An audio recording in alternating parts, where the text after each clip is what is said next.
नमस्कार दोस्तों, स्वागत है आपका आपके अपने YouTube चैनल ओम डिजिटल स्टडी पर। साथियों, मैं हूं राकेश सिहाग। एक बार फिर से आप सभी के सामने बहुत ही ज़बरदस्त क्लास लेके आया हूं। मैं आपको पिछले वीडियो में पढ़ा रहा था उत्तक, यानी उत्तक के बारे में हम बात कर रहे थे। तो आज भी हम उत्तक का ही टॉपिक कंप्लीट करेंगे। उत्तक को हम आज पढ़ने वाले हैं, तो शानदार वीडियो रहने वाला है, आपके हर प्रकार के एग्जाम को कवर करेगा। लेकिन साथियों, आपसे एक बहुत बड़ी शिकायत है, आप इस वीडियो को बिल्कुल भी अप्रिशिएट नहीं कर रहे हो, ना इसको आगे बढ़ाने की कोशिश कर रहे हो। ऐसे कैसे काम चलेगा? नहीं चलेगा दोस्त। वीडियो को आप शेयर कर दिया करो। अगर आप पटवार, एसीएफ, रीट या फिर लैब असिस्टेंट की तैयारी करते हैं, या फिर अगर आप रेलवे की तैयारी करते हैं, एसएससी की तैयारी करते हैं, पुलिस की तैयारी करते हैं, तो सभी एग्जाम्स के लिए ये बड़ा ही इंपॉर्टेंट वीडियो है। बस आप मेरे साथ बने रहेंगे तो आपको बहुत कुछ सीखने को मिलेगा, बहुत कुछ समझने को मिलेगा। आपको करना क्या है, इस चैनल को सिर्फ सब्सक्राइब करना है और बेल आइकन को दबाना है, और इस टेलीग्राम चैनल को ज्वाइन कर लेना है, जिससे कि आपको पीडीएफ वगैरह मिलता रहे। बस इतना ही काम आपको करना है, और काम हमें करना है। पीडीएफ वगैरह सब कुछ आपको मिलेगा, बस आपको देखते जाना है वीडियो। जो बातें मैं बताता हूँ उनको अच्छे से समझ के जाना है, जिससे कि आप अच्छा स्कोर कर पाओ और साइंस आपको दुखी न कर पाए आपकी ज़िंदगी के अंदर, आपकी ज़िंदगी की मंजिल को ये न रोक पाए साइंस। इसी उम्मीद के साथ आपके सामने हाजिर हूँ। चलिए क्लास को स्टार्ट करते हैं। आज हम बात करते हैं 9 नंबर वीडियो की। इससे पहले हम 8 नंबर तक कर चुके हैं, आज पार्ट नंबर 9 है। चलिए शुरू करते हैं। देखिए साथियों, पिछले पार्ट में मैंने आपको बताया था जंतु उत्तक के बारे में। जंतु उत्तक मैंने स्टार्ट करवाया था। मैंने आपको बताया था उत्तक 2 प्रकार के होते हैं, पादप उत्तक और जंतु उत्तक।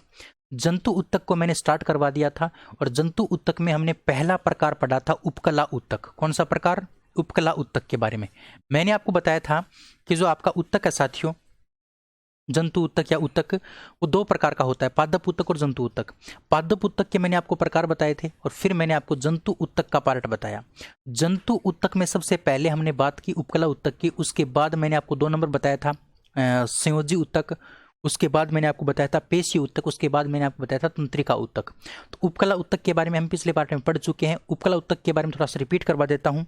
मैंने आपको उपकला उत्तक के बारे में बताया था कि ये उत्तक जंतु के शरीर या फिर कोशिकांग को क्या करते हैं, बाहरी रूप से सुरक्षा प्रदान करने का कार्य करते हैं। उसके बाद मैंने बताया था इस उपकला उत्तक की जो कोशिकाएं होती हैं वो आपस में सटी हुई होती हैं, यानी पास पास होती हैं। इनके बीच में रिक्त स्थान बहुत कम पाया जाता है। ये पदार्थों का आवागमन भी करते हैं, यानी पदार्थ, कोशिका और बाहरी वातावरण के बीच पदार्थों का आवागमन के लिए भी कौन उत्तरदायी होता है, यानी पारगम्यता प्रदान करने का काम कौन करता है? यही उपकला उत्तक करता है। त्वचा हो गया, मुंह हो गया, वर्कीय स्तर हो गया, आहार नाल हो गई, रक्तवाहिनियां हो गई, फेफड़े हो गए, इनके अंदर आपकी उपकला उत्तक पाए जाते हैं। तो उपकला उत्तक का हम बात कंप्लीट कर चुके हैं। आज हम बात करने वाले हैं साथियों किसके बारे में? 2 नंबर आपका जो है वो है संयोजी उत्तक। कौन सा उत्तक? संयोजी उत्तक। तो आज हम संयोजी उत्तक के बारे में बात करते हैं। संयोजी उत्तक क्या है, इसके बारे में पूरी डिटेल से पढ़ने की कोशिश करेंगे। यानी संयोजन का मतलब क्या होता है? 2 या 2 से अधिक तत्वों को आपस में जोड़ना संयोजन कहलाता है। तो यहां पर क्या हो जाएगा? 2 या 2 से अधिक उत्तकों को आपस में जोड़ने का कार्य करते हैं। 2 या 2 से अधिक, 2 या 2 से अधिक उत्तकों को जोड़ने का कार्य, जोड़ने का कार्य। 2 या 2 से अधिक उत्तकों को जोड़ने का कार्य कौन करता है? आपका संयोजी उत्तक करता है। यानी 2 या 2 से अधिक उत्तकों को आपस में जोड़ता है। कैसे? जैसे मान लो हम रक्त की बात करते हैं। किसकी बात करते हैं? रक्त की बात करते हैं। तो रक्त लगभग सभी अंगों को या फिर उत्तकों को आपस में जोड़ने का काम करता है। जैसे मान लो ये हृदय है, ये आपकी किडनी है, ये आपका मस्तिष्क है। तो हृदय से रक्त चलता है, वो मस्तिष्क में भी जाता है। हृदय से रक्त चलता है, वो किडनी में भी जाता है। हृदय से रक्त चलता है, वो पूरे शरीर में जाता है। कहने का मतलब पूरे शरीर के उत्तकों को किससे जोड़ दिया? इस हृदय से जोड़ दिया। इसी प्रकार का जो उत्तक होता है उसको हम क्या बोलते हैं? संयोजी उत्तक बोलते हैं। तो संयोजी उत्तक 2 या 2 से अधिक उत्तकों को आपस में जोड़ने का कार्य करेगा, उसे ही हम क्या कहेंगे? संयोजी उत्तक कहेंगे। इसके साथ साथ साथियों, जो संयोजी उत्तक होता है वो शरीर के तापमान के ऊपर भी नियंत्रण रखता है। शरीर के तापमान पर भी नियंत्रण रखता है। तापमान पर भी नियंत्रण रखता है, नियंत्रण रखता है। यानी हमारा जो शरीर है उस शरीर का तापमान नियंत्रित करने का कार्य कौन करता है? तो शरीर का तापमान नियंत्रित करने का जो कार्य करता है साथियों, वो आपका संयोजी उत्तक ही करता है। कौन करता है? संयोजी उत्तक ही करता है। शरीर के तापमान पर नियंत्रण करने का कार्य, यानी हमारा शरीर का तापमान ज़्यादा होना कम होना, वो किसके ऊपर डिपेंड करता है? संयोजी ऊतक के ऊपर डिपेंड करता है। अब बात आती है कि संयोजी ऊतक कौन कौन से होते हैं, संयोजी ऊतक के उदाहरण कौन कौन से होते हैं। ये ही बड़ा इंपॉर्टेंट पॉइंट होता है इस संयोजी ऊतक के अंदर। संयोजी ऊतक में ये उदाहरण वाला पॉइंट है ना, वो बहुत इंपॉर्टेंट है, आपको ध्यान रखना है। जो रक्त होता है वो एक प्रकार का संयोजी ऊतक होता है, रक्त एक प्रकार का संयोजी ऊतक है। इसी प्रकार से साथियों लिंगामेंट, जिसको हम स्नायु ऊतक बोलते हैं, लिंगामेंट या फिर जिसको हम क्या बोलते हैं?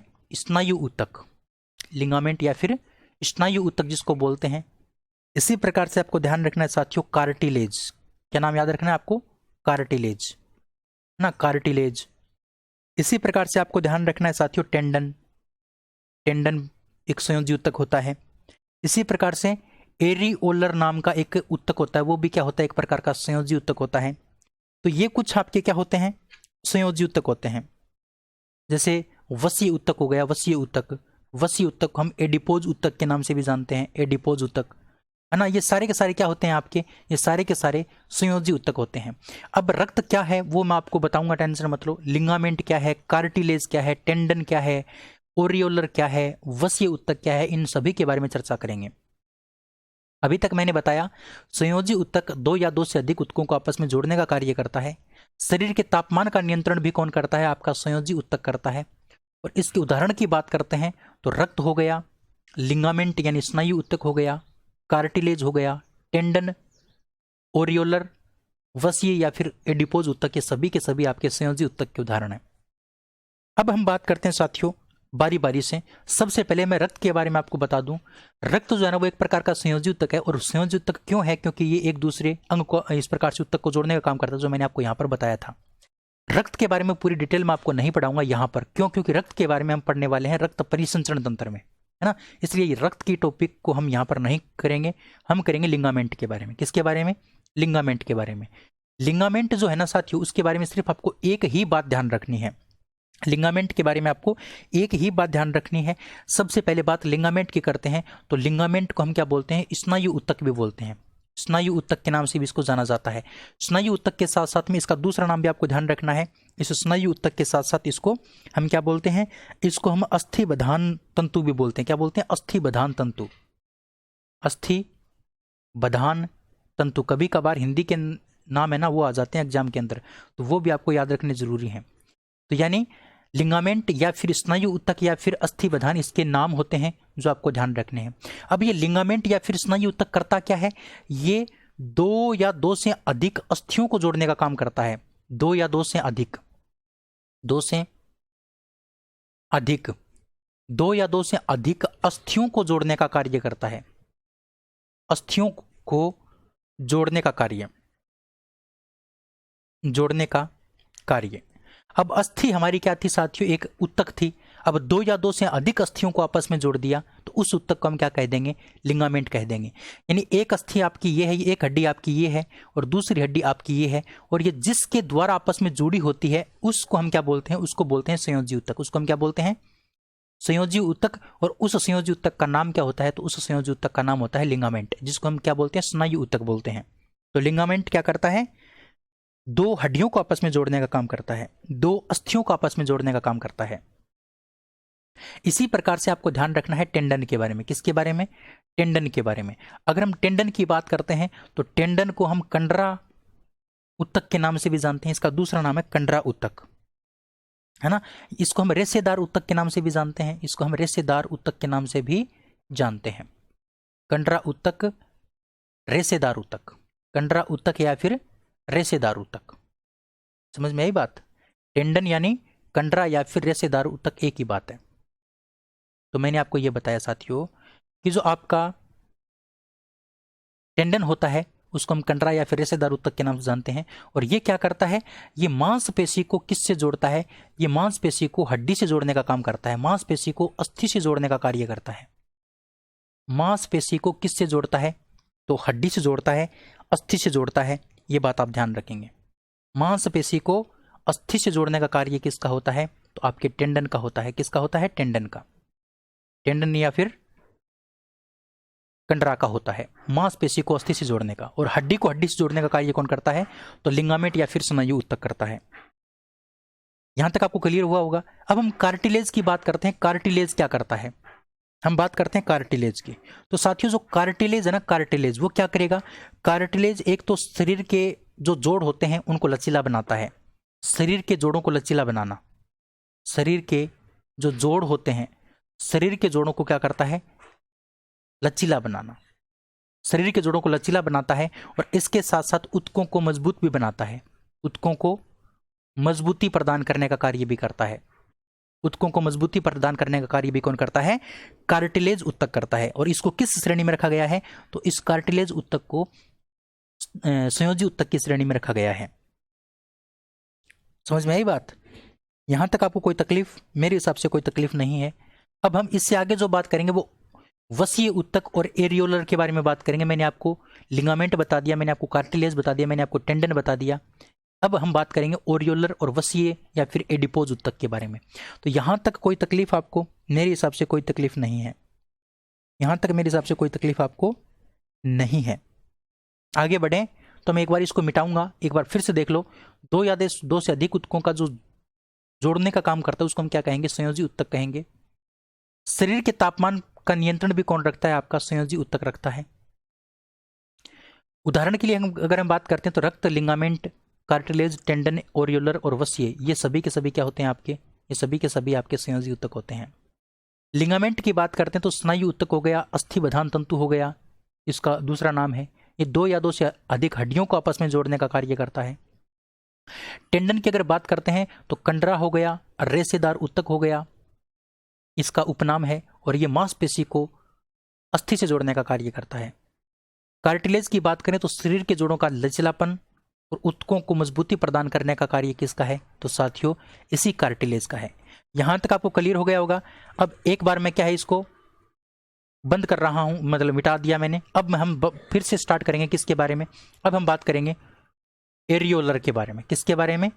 एरियोलर के बारे में। एरियोलर ऊतक क्या है और वो क्या काम करता है? एरियोलर ऊतक क्या है और वो क्या काम करता है उसके बारे में हम डिटेल से बात करते हैं, है ना, एरियोलर ऊतक के बारे में। तो साथियों बड़े ही अच्छे ढंग से पढ़िए, आपको मजा आएगा पढ़ने में, ये मेरा दावा है आपसे। तो एरियोलर के बारे में अगर हम बात करते हैं तो ये क्या करता है? एरियोलर जो ऊतक होता है वो कहाँ पर पाया जाता है? एक तो आपकी जो त्वचा होती है, त्वचा होती है और मांसपेशी के बीच में पाया जाता है। त्वचा व मांसपेशी के बीच में, त्वचा और मांसपेशियों के बीच में आपका कौन सा ऊतक पाया जाता है? तो त्वचा और मांसपेशियों के बीच में आपका एरियोलर ऊतक पाया जाता है। इसी प्रकार से आपकी जो रक्त नलिका होती है, धमनी और सीरा, रक्त नलिका जो होती है, उस रक्त नलिका के चारों ओर भी आपका कौन सा पाया जाता है? तो उस रक्त नलिका के चारों ओर भी आपका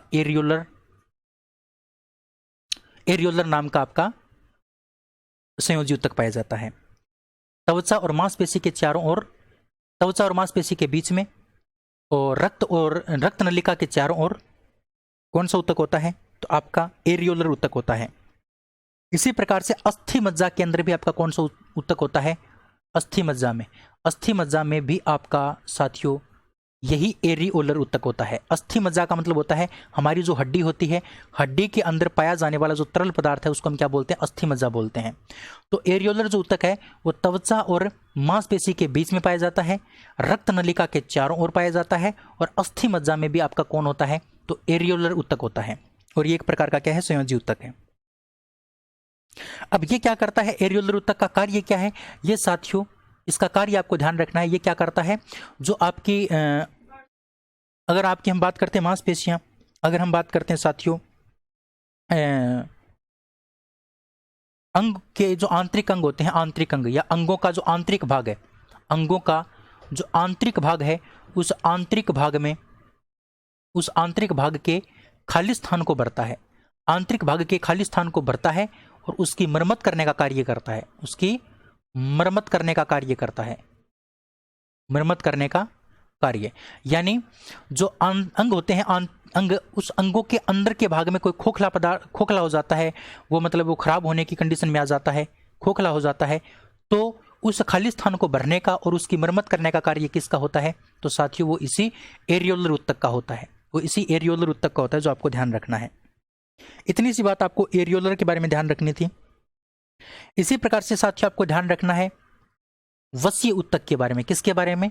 वसीय उत्तक के बारे में, या फिर एडिपोज उत्तक के बारे में। वसीय या फिर एडिपोज उत्तक के नाम से भी इसको जाना जाता है, वसीय या फिर एडिपोज। वसीय या फिर एडिपोज उत्तक की अगर हम बात करते हैं तो जो वसीय उत्तक आपका होता है वो त्वचा के निचले भागों में पाया जाता है। त्वचा के नीचे आंतरिक भागों में, त्वचा के नीचे आंतरिक भागों में आपका वसीय उत्तक या फिर एडिपोज उत्तक होता है।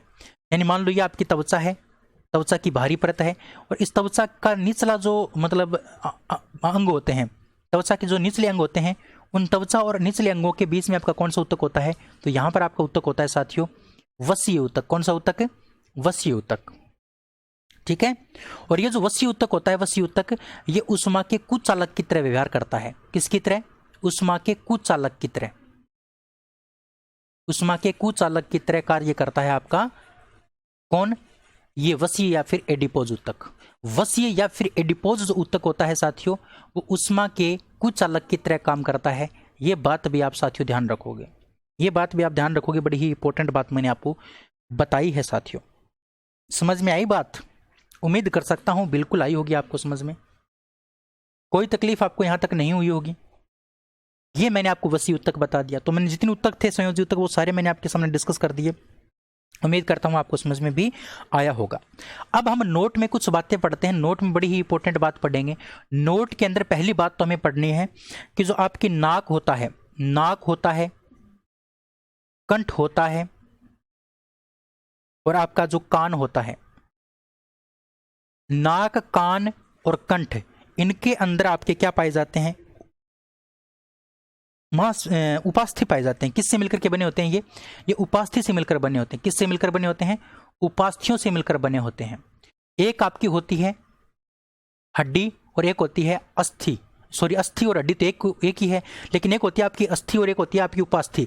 अस्थि तो आपकी कठोर हड्डी होती है, और उपास्थि एक लचीली और पतली होती है आपकी उपास्थि, उसको हम बोलते हैं उपास्थि। जैसे कान और कंठ और नाक, इसके ऊपर आपको हड्डी से दिखाई दे रही होगी, तो ये आपकी हड्डी नहीं है, ये आपकी क्या है? उपास्थि है। क्या है? उपास्थि, क्योंकि लचीली है, इसीलिए हम कान को मोड़ सकते हैं, कान को हम मोड़ सकते हैं। तो इसका मतलब यह है कि ये मुड़ सकती है, टूटती नहीं है, लचीली होती है ये अस्थि। उपास्थि टूटती नहीं है जल्दी, ये क्या होती है? लचीली होती है। तो नाक, कंठ और कान किससे मिलकर के बने होते हैं? उपास्थियों से मिलकर बने होते हैं। और उपास्थियों के अंदर कौन सा प्रोटीन होता है? ये क्वेश्चन आपसे पूछा जा सकता है। उपास्थियों में कौन सा प्रोटीन होता है? तो साथियों ध्यान रखना, उपास्थियों के अंदर आपका कोंड्रिन नाम का प्रोटीन होता है। कौन सा प्रोटीन? कोंड्रिन नाम का प्रोटीन। उपास्थियों के अंदर आपका कोंड्रिन नाम का क्या होता है?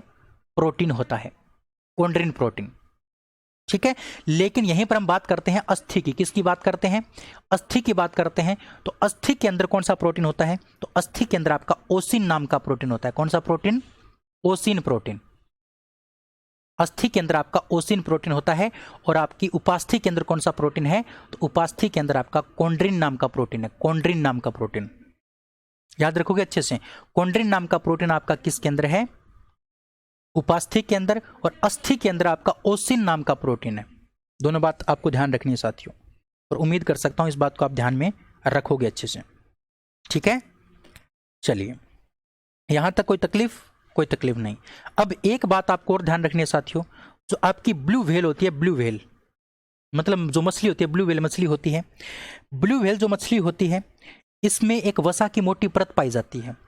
ब्लू व्हेल की त्वचा पर वसा की मोटी परत होती है। मोटी परत होती है कहां पर?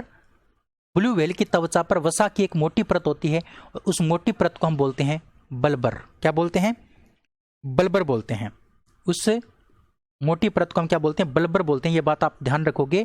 यानी जो आपकी ब्लू व्हेल होती है उसकी त्वचा के ऊपर वसा की एक मोटी परत पाई जाती है, और उस वसा की मोटी परत को हम क्या बोलते हैं? बल्बर बोलते हैं। या फिर जो ब्लू व्हेल की जो त्वचा होती है उसको हम बोलते हैं साथियों बल्बर। क्या बोलते हैं? बल्बर बोलते हैं। इसी प्रकार से आपको ध्यान रखना है, जो ऊंट होता है, ऊंट जो है ना, ऊंट का जो कुब्बड़ होता है, ऊंट का जो कुब्बड़ होता है साथियों, उसके अंदर आपका वसीय उत्तक पाया जाता है। कौन सा उत्तक पाया जाता है? वसीय उत्तक या फिर एडिपोज उत्तक पाया जाता है। वसीय या फिर एडिपोज उत्तक आपका पाया जाता है किसके अंदर?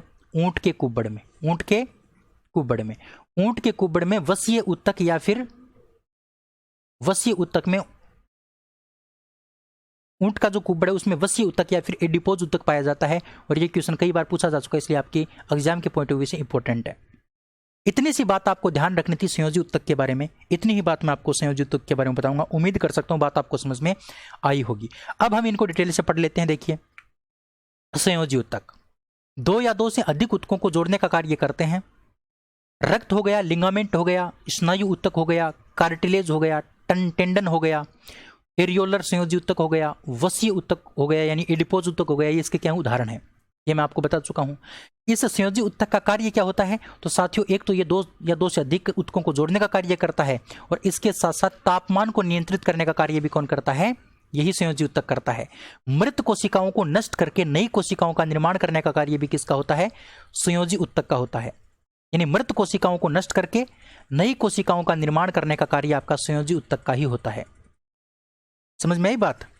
इसी प्रकार से जो स्नायु उत्तक होता है, जो लिगामेंट होता है, जिसको हम अस्थि बधान के नाम से भी जानते हैं, ये दो अस्थियों को आपस में जोड़ने का काम करता है, जो मैं आपको बता चुका हूं। इसी प्रकार से कंडरा, टेंडन या फिर जो रेशेदार उत्तक होता है, वो मांसपेशियों को किससे जोड़ने का कार्य करता है? अस्थियों से जोड़ने का कार्य करता है। मांसपेशी को अस्थि से कौन जोड़ता है? तो कंडरा या टेंडन जोड़ता है। और स्नायु क्या करता है? दो हड्डियों को आपस में जोड़ने का कार्य करता है।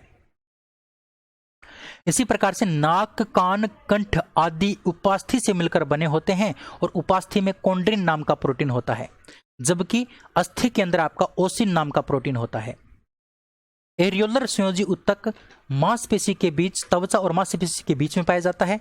रक्त नलिकाओं के चारों ओर पाया जाता है। और आपकी जो अस्थि मज्जा होती है उसके अंदर भी आपका कौन सा उत्तक होता है? तो आपका एरियोलर संयोजी उत्तक होता है। यह अंगों के आंतरिक खाली स्थान को भर के मरम्मत करके सुरक्षा प्रदान करने का कार्य करता है। ये बात मैं आपको बता चुका हूं। अगर आपको पता है, अगर आपको ये बात अच्छे से समझ चुके हैं, तो आप बिल्कुल इस बात को याद रख सकते हैं, क्योंकि ये मैं बात आपको 3-4 बार पहले बता चुका हूं। अभी वसीय उत्तक की बात करें तो इसको हम एडिपोज उत्तक के नाम से भी जानते हैं। और त्वचा के नीचे आंतरिक जो भाग होते हैं, त्वचा के नीचे जो आंतरिक भाग होते हैं, उनके अंदर आपका वसीय उत्तक या फिर एडिपोज उत्तक पाया जाता है। और यह उत्तक क्या होता है? उष्मा का कुचालक की तरह काम करता है। उष्मा के कुचालक की तरह काम करने का कार्य करता है आपका वसीय उत्तक। कौन? वसीय उत्तक। अगर हम बात करते हैं ब्लू व्हेल की, तो ब्लू व्हेल में वसा की मोटी परत पाई जाती है, और उस मोटी परत को हम क्या नाम देते हैं? बल्बर नाम देते हैं। क्या नाम देते हैं? बल्बर नाम देते हैं। समझ में आई बात? ब्लू व्हेल के अंदर वसा की मोटी परत पाई जाती है, और उस वसा की मोटी परत को हम क्या नाम देते हैं? बल्बर नाम देते हैं। और ऊंट का जो कुब्बड़ होता है उसके अंदर भी आपका वसीय उत्तक होता है, और उस वसीय उत्तक को हम क्या नाम देते हैं? एडिपोज उत्तक नाम देते हैं। क्या नाम देते हैं? एडिपोज उत्तक नाम देते हैं, जो आपको ध्यान रखना है। ठीक है, चलिए। तो साथियों, उम्मीद करता हूं आपको समझ में आया होगा, अच्छे से आपने इस बात को समझा होगा। ठीक है, अच्छे से आपने इस बात को समझा होगा, समझ में आपके आया होगा। अब हम बात करते हैं इससे आगे तीसरे पार्ट की, और वो है हमारा कौन सा पार्ट है? पेशीय उत्तक। 3 नंबर हम बात करते हैं पेशीय उत्तक के बारे में। किसके बारे में? पेशीय उत्तक के बारे में। पेशीय उत्तक के बारे में। पेशीय उत्तक की बात करते हैं। पेशीय उत्तक क्या है, इसके बारे में बात करते हैं। तो देखिए, पेशीय उत्तक के बारे में आपको ध्यान रखना है कि ऐसी मांसपेशी जो संकुचन करती है, ऐसी मांसपेशी जो संकुचन करती है, जो प्रसारण के अंदर काम आती है। प्रसारण का मतलब किसी भी पदार्थ का प्रसारण करना हो, जो गति करने में काम आती है, गति करने में काम आती है, उन मांसपेशियों के अंदर, उन मांसपेशियों के अंदर आपका कौन सा उत्तक पाया जाता है? तो उन मांसपेशियों के अंदर आपका पेशीय उत्तक पाया जाता है। कौन सा उत्तक पाया जाता है? पेशीय उत्तक पाया जाता है। यानी संकुचन करने वाली मांसपेशी, प्रसारण उत्पन्न करने वाली मांसपेशी, और गति करने वाली जो मांसपेशी होती है, उसमें आपका कौन सा उत्तक पाया जाएगा? पेशीय उत्तक पाया जाएगा। ये जो पेशीय उत्तक होते हैं, ये मांसपेशियों का निर्माण करने का काम करते हैं। किसका निर्माण करते हैं? मांसपेशियों का निर्माण करते हैं, जो आपको नाम से ही प्रतीत हो रहा होगा। नाम से आप इस बात को याद रख सकते हो। क्या करते हैं ये? मांसपेशियों का निर्माण करने का काम करते हैं। और ये साथियों 3 प्रकार के होते हैं पेशीय उत्तक, 3 प्रकार के। पहला होता है आपका अरेखित, पहला है आपका अरेखित, 2 नंबर है आपका रेखित, और 3 नंबर है साथियों हृदयक। हृदयक यानी ये 3 प्रकार के होते हैं, अरेखित, रेखित और हृदयक। अरेखित, रेखित और हृदयक, ये 3 प्रकार के होते हैं। अगर हम अरेखित की बात करते हैं तो अरेखित आपके अनैच्छिक रूप से गति करने वाले अंगों में पाए जाते हैं। अनैच्छिक रूप से गति करने वाली जो अनैच्छिक रूप से काम करने वाली जो मांसपेशी होती हैं, अनैच्छिक रूप से काम करने वाली जो मांसपेशी हैं, उन मांसपेशी के अंदर आपका कौन सा ऊतक होता है? तो उन मांसपेशियों के अंदर आपका अरेखित होता है। जैसे अनैच्छिक रूप से गति कौन करती है? जैसे आमाशय हो गया, भाई आमाशय हम चाहेंगे तब थोड़ी काम करेगा, वो तो अपने आप करेगा, है ना। मांसपेशी हो गए, आपका आमाशय हो गया, है ना। इसी प्रकार से आपका मूत्राशय हो गया, है ना। इसी प्रकार से आपका मलाशय हो गया। तो ये आपकी मांसपेशी होती हैं, लेकिन ये अपने आप काम करती हैं, हमारी इच्छा के अनुसार काम नहीं करती ये अनैच्छिक काम करती हैं। भाई हमारी इच्छा नहीं होगी तो भी ये काम करेंगी। तो इस प्रकार की मांसपेशियों के अंदर आपकी अरेखित पेशी ऊतक पाए जाते हैं। कौन से ऊतक पाए जाते हैं? अरेखित पेशी ऊतक पाए जाते हैं। लेकिन अगर हम बात करते हैं रेखित की, तो रेखित क्या है? ऐच्छिक पेशियों के अंदर पाए जाते हैं। ऐच्छिक पेशियों में, ऐच्छिक पेशियों में यानी ऐसी मांसपेशियां जिसको हम इच्छा के अनुसार काम करवा सकें, ऐसी मांसपेशियां जिनका हम उपयोग हमारी इच्छा के अनुसार कर सकें, ठीक है। तो ऐच्छिक पेशी जैसे जीभ हो गई, जीभ हमारी एक ऐच्छिक पेशी है, तो जीभ में आपका कौन सा ऊतक पाया जाता है? तो आपका रेखित पेशी ऊतक पाया जाता है। और आपका आमाशय, मूत्राशय और मलाशय है ना, ये हमारी इच्छा के अनुसार काम नहीं करते, इसका मतलब इसमें कौन सा ऊतक होता है? तो इनके अंदर आपका अरेखित पेशी ऊतक होता है। अगर हम बात करते हैं हृदय पेशी की, किसकी बात करते हैं? हृदय पेशी की बात करते हैं, तो ये सिर्फ और सिर्फ हृदय की दीवारों का निर्माण करता है। हृदय की दीवारों का निर्माण करने का काम किसका है? तो वो आपका साथियों इस हृदय पेशी ऊतक का काम है। हृदय पेशी ऊतक सिर्फ और सिर्फ हृदय की दीवारों का निर्माण करता है। इतनी सी बात आपको ध्यान रखनी है साथियों, किसके बारे में? इस पेशी ऊतक के बारे में। सिंपल सी बात है, ऐसी मांसपेशी जो संकुचन करती है, जिसमें प्रसारण की पाया जाता है, जो गति कर सकती है, उसी पेशियों में आपका पेशी ऊतक होता है। ये मांसपेशियों का निर्माण करने का काम करते हैं। ये 3 प्रकार के होते हैं, अरेखित, रेखित और हृदयक। अरेखित जो होते हैं वो अनैच्छिक रूप से काम करने वाली जो मांसपेशी उनके अंदर पाया जाता है, जैसे आमाशय हो गया, मूत्राशय हो गया, मलाशय हो गया।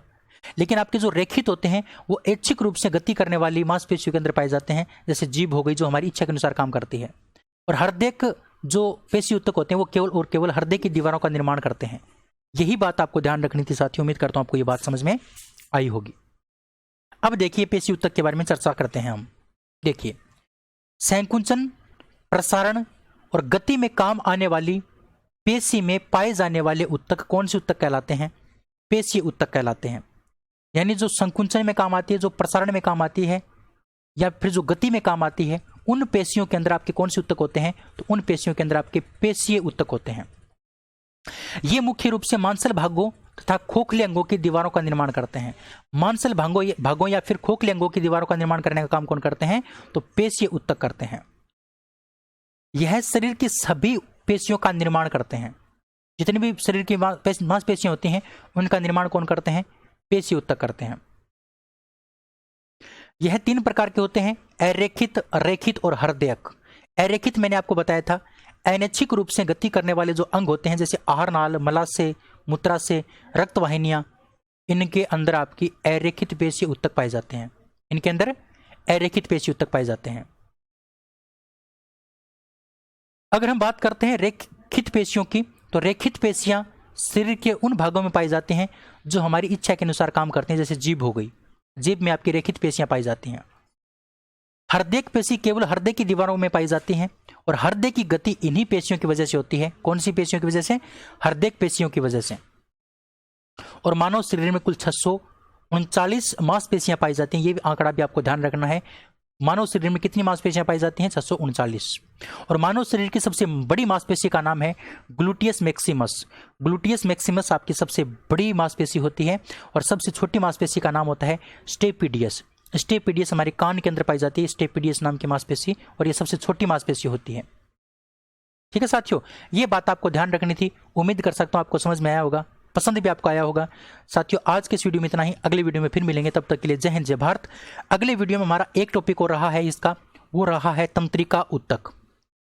तंत्रिका तंत्र या तंत्रिका ऊतक, उसको हम डिटेल से चर्चा कर लेंगे, उसको हम डिटेल से पढ़ लेंगे। उसके बाद हमारा तंत्रिका ऊतक ये कंप्लीट हो जाएगा। फिर हम नया टॉपिक स्टार्ट करेंगे, अंग तंत्र।